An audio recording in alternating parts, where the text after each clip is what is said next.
नमस्कार, मी पुष्पावती चंद्रकांत मोरे, अंगणवाडी सेविका विरोधी भगिनींनो तुमच्या आवडत्या चॅनलवर म्हणजेच ऍक्टिव्ह अंगणवाडी चॅनलवर तुमचं खूप खूप स्वागत करते।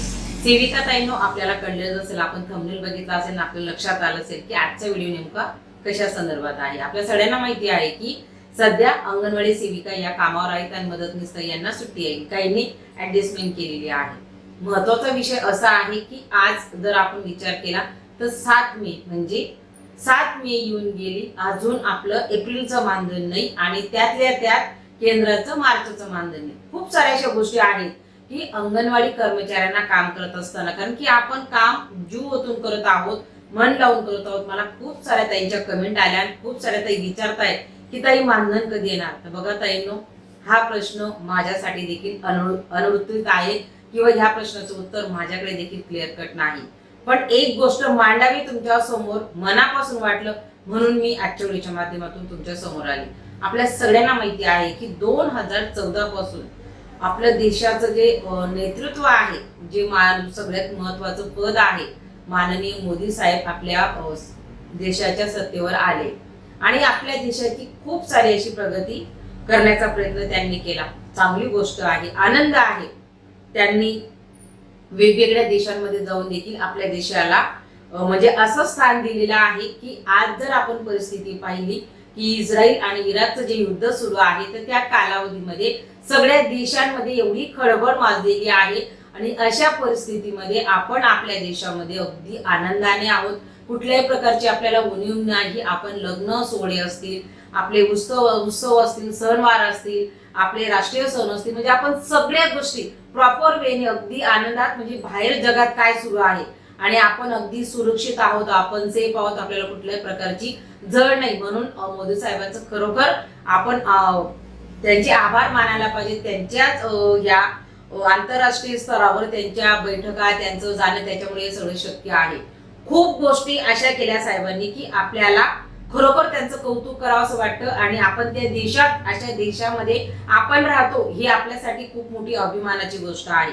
सगळ्या गोष्टी आपल्याला माहिती आहे, सगळ्या गोष्टींचं आपण स्वागत करतो। मला देखील आवडलं की आपला देश कुठेतरी चांगल्या स्थितीला आहे ना, आपण चांगल्या स्थितीमध्ये आहोत इतर देशांच्या तुलनेने। जर आपण मीडियावर बघत असाल, बातम्या बघत असाल, तर तुम्हाला जगाचं सत्य हे कळेल। पण हे सगळं करत असताना 2014 पासून आपले देशाचे पंतप्रधान हे बऱ्याच वेळेस महिलांचं सक्षमीकरण असेल, महिलांचं शिक्षण असेल, महिलांचं आर्थिक स्तर उंचावणं असेल, म्हणजे महिलांच्या संदर्भामध्ये खूप वेगवेगळ्या योजना आणत आहेत। परंतु जर आपण विचार केला 2014 तो 2026 म्हणजे जवळजवळ 12 वर्ष झाले, पण अंगणवाडी कर्मचारी 99% अंगणवाडी कर्मचारी ह्या महिलाच आहेत।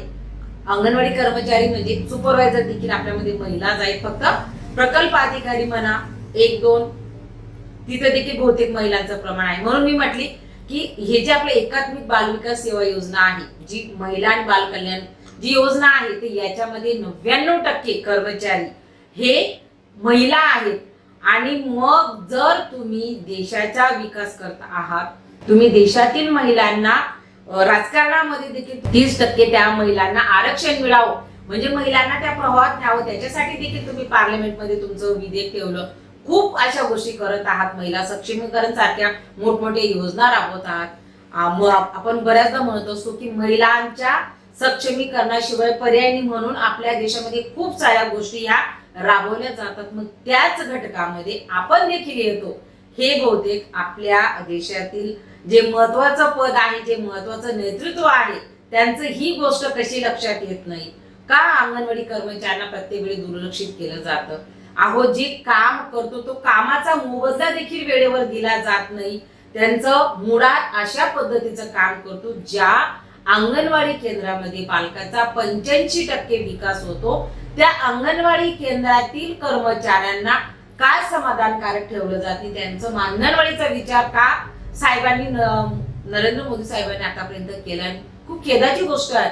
जर तुम्ही महिला सक्षमीकरण करत आहात, जर तुम्ही महिलांना शिकवण्यासाठी म्हणजे महिलांचं शिक्षणाचा स्तर उंचावण्याचा विचार करत आहात, मग त्यांच्या घरामध्ये पण त्या अंगणवाडी कर्मचाऱ्यांना मुली आहेत, त्यांना मुलं आहेत, मग त्यांच्या मुलांच्या शिक्षणासाठी त्यांच्या मुलांच्या आरोग्यासाठी, तिच्या स्वतःच्या आरोग्यासाठी, तिच्या परिवाराच्या आरोग्यासाठी ती पूर्ण परिवारात राहते। मग अशा परिस्थितीमध्ये तुटपुंज्या मानधनावर अंगणवाडी कर्मचारी काम करतात। मग यांची व्यथा आपल्या साहेबांपर्यंत, आपल्या माननीय नेतृत्वापर्यंत का पोहोचत नाही, हेच मला दुर्दैवाचं वाटतं, हे मला वाईट वाटतं। मला असं वाटतं की हा मुद्दा तुमच्या समोर मांडावा का, कारण की आपण म्हणतोय की आपण खूप प्रगत होत आहोत, आपण खूप पुढे चाललो, पण त्या प्रगतीमध्ये आपण अंगणवाडी कर्मचारी जर पूर्ण देशाचा विचार केला, कितीतरी पट संख्येने आपण आहोत। मग आपलं सक्षमीकरण, आपलं कुटुंब, आपल्या मुला मुलींचं शिक्षण आपण काय करायचं। आणि सगळ्यात मोठी खेदाची गोष्ट म्हणजे आपल्या देशाच्या ज्या अर्थमंत्री आहेत त्या पण एक महिलाच आहेत, बाल कल्याण मंत्री देखील एक महिलाच आहेत। मग जिथे महिलांचा जर इतक्या प्रमाणामध्ये महिला उच्च पदावर आहेत, मग त्यांना एकदा तरी बजेटमध्ये असं का वाटत नाही, असं का त्यांच्या याच्यामध्ये, त्यांच्या बैठकांमध्ये मांडलं जात नाही की ह्या अंगणवाडी कर्मचारी ज्या असतील त्या बहुसंख्य पूर्ण देशभरामध्ये आहेत, मग त्यांचा विकास, त्यांच्या संदर्भामध्ये येणाऱ्या अडचणी, त्यांच्या इकॉनॉमिकल प्रॉब्लेमचा विचार का केला जात नाही। मुळात जे मानधन आहे ते देखील वेळेवर दिलं जात नाही। कोणाकडे जायचं, युनियननी तरी वारंवार त्याच गोष्टीसाठी भांडावं का, कुठपर्यंत युनियन लढणार। आणि मुळात अंगणवाडी कर्मचाऱ्यांची जी संघटना आहे, सगळ्या पूर्ण देशभरातील संघटना, अहो त्यांना भेटण्यासाठी राज्यकर्ते वेळ देखील देत नाही। मग अशा परिस्थितीमध्ये अंगणवाडी कर्मचाऱ्यांनी कोणाकडे पाहावं। मला असं वाटतं की याच्यासाठी खेदाची गोष्ट दुसरी नसेल, जिथे 85% बुद्धीचा विकास अंगणवाडी केंद्रामध्ये होतो, जिथं पाया रचला जातोय, देशाचं भावी जी पिढी आहे जी घडविली जाते, अशा अंगणवाडी केंद्रातील कर्मचाऱ्यांना मात्र नेहमी निराश केलं जातं। तर कुठंतरी त्यांचा विचार कुठल्या तरी पद्धतीने केला जावा, कारण की आम्ही काम करतो, प्रामाणिकपणे काम करतो। आता इतका कडक उन्हाळा आहे, तर इतक्या कडक उन्हाळ्यामध्ये माझ्या सगळ्या बहिणी माझ्या सकट आम्ही FRS करायला घराबाहेर पडतोय। आम्हाला ऊन लागत नाही का, आम्हाला उष्माघाताची भीती नाही का। अहो सगळ्या गोष्टी आता डोक्याच्या वर चाललेल्या आहेत। आमचा अंत बघणं आता बंद व्हावं आणि आमच्यासाठी काहीतरी सुवर्ण संधी, आमच्यासाठी काहीतरी व्हावं। CVK मधून सुपरवायझरचं प्रमोशन होती, त्या खूप साऱ्या गोष्टी आहेत। काय बोलावं ताईने, तुमच्याशी जर मी बोलण्याचं ठरवलं 1 तास पण मला अपूर्ण पडेल, परंतु व्हिडिओ मोठा होतो म्हणून मी एवढंच थांबते। पण माझं जे मत आहे, मला जे प्रामाणिकपणे वाटावं, जिथं कौतुक करावं तिथं कौतुक केलंच गेलं पाहिजे, मात्र जिथं खेद व्यक्त करावा, जिथं आपल्याला विचारावं, जिथं आपल्याला अन्याय होतो तर तिथे वाचा फिरवी। कारण की मी अंगणवाडी सेविका आहे, मला वाटतंय की आम्हाला कुठंतरी दुर्लक्षित केलं जातं आणि आमच्याकडे दुर्लक्षित करण्यापेक्षा आमच्याकडे लक्ष शासनाने कसं वेधावं हाच माझा प्रयत्न असतो। म्हणून मी नेहमी व्हिडिओच्या माध्यमातून तुमच्यासमोर येत असते। त्यामुळे जर व्हिडिओ आवडला तर नक्कीच लाईक करा, तुम्ही चॅनलवर अजून नवीन असाल तर सबस्क्राईब करा, पण तुमचं मत नक्की मांडा की मी जे बोलले ते तुम्हाला पटलेलं आहे का। आजच्या व्हिडिओत एवढंच, धन्यवाद।